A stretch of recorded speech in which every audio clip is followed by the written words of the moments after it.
All right. Well, as most of you know from past speeches, Carter is a huge motorsport fan, and apparently he will not be steering too far from that subject today. So welcome Carter with his speech, Driver Safety, It's No Laughing Matter. Welcome, Carter.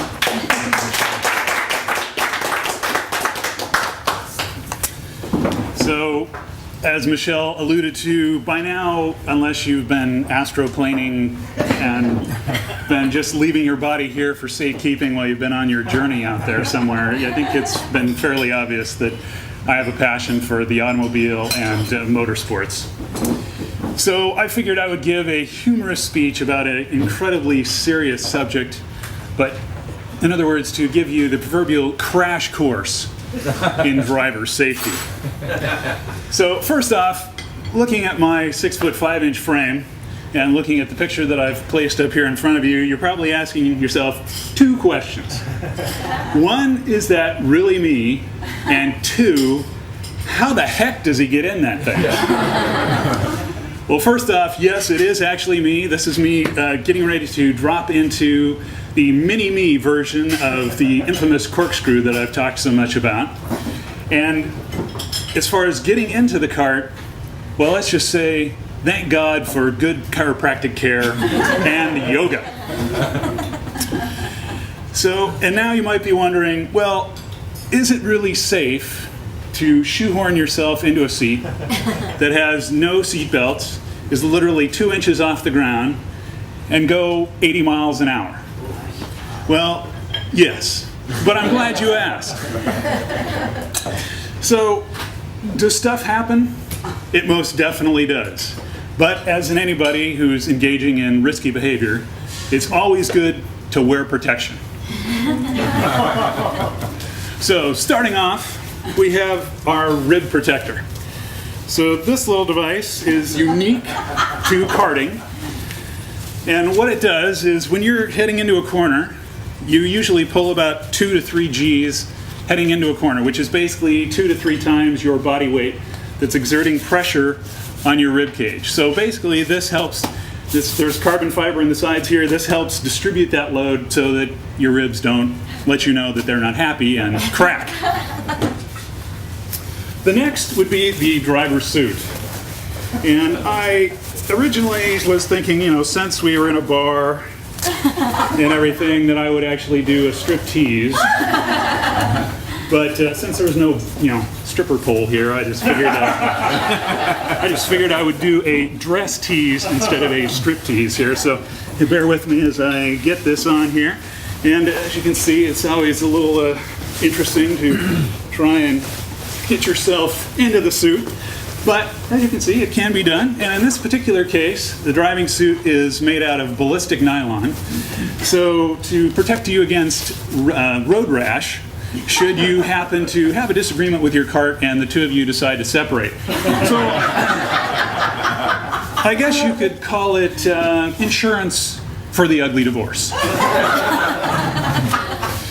So in other forms of racing, fire is a real serious issue, particularly in drag racing, and particularly in the funny car drivers are the ones that are most prone to having something happen. So the fire suit would be made out of a fireproof material, and in the case of funny cars, when you're strapped into a seat and you're basically a rocket ship doing 300 miles an hour in a quarter mile, and you're straddling a 7,000 horsepower ticking time bomb that has the potential to go off.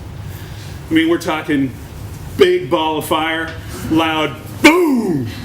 And, when you're straddling that, gentlemen, I don't need to tell you, but that's going to smart a bit. And also, on the driver's suit, notice these stylish little attachments here, both stylish and functional.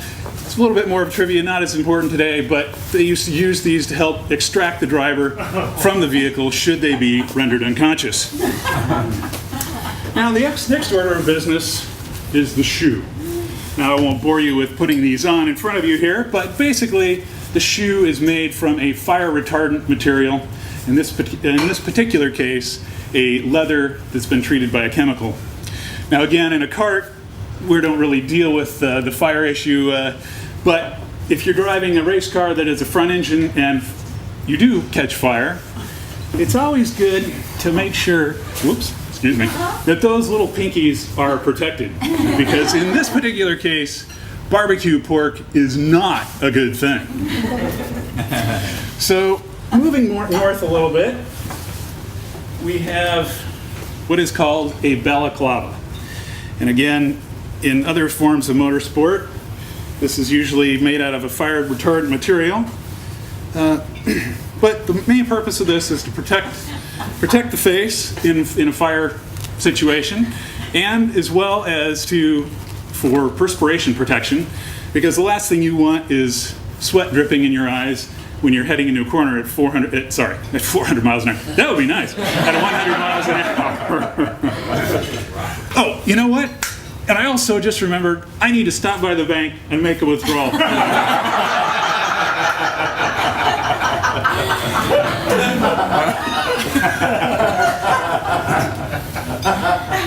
So, moving right along, we have the, Velcro, it's a wonderful thing. We have the neck protector, and this little device is used to give your neck support should you be driving on the track and somebody behind you decides you're not going fast enough and wants to move you along a little bit. That gives you some support to prevent whiplash. And also, for those that are tragically hip and do like to sparkle or Curascate, there we go. This can be studded with rhinestones and worn out for a night on the town.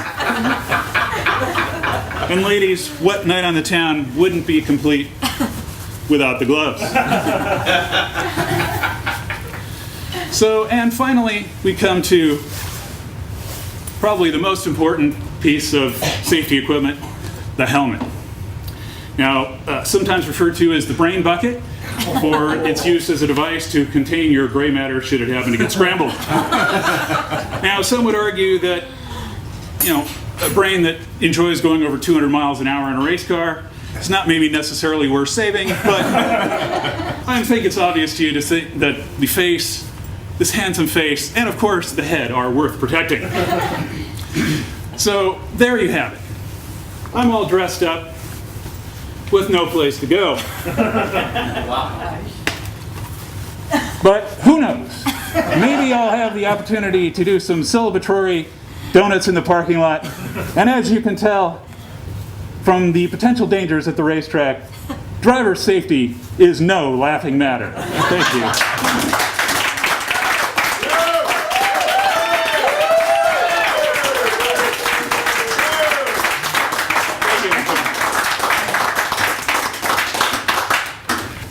Wow. I mean, there are visual aids, and there are visual aids. I mean, let's give him another hand for those visual aids.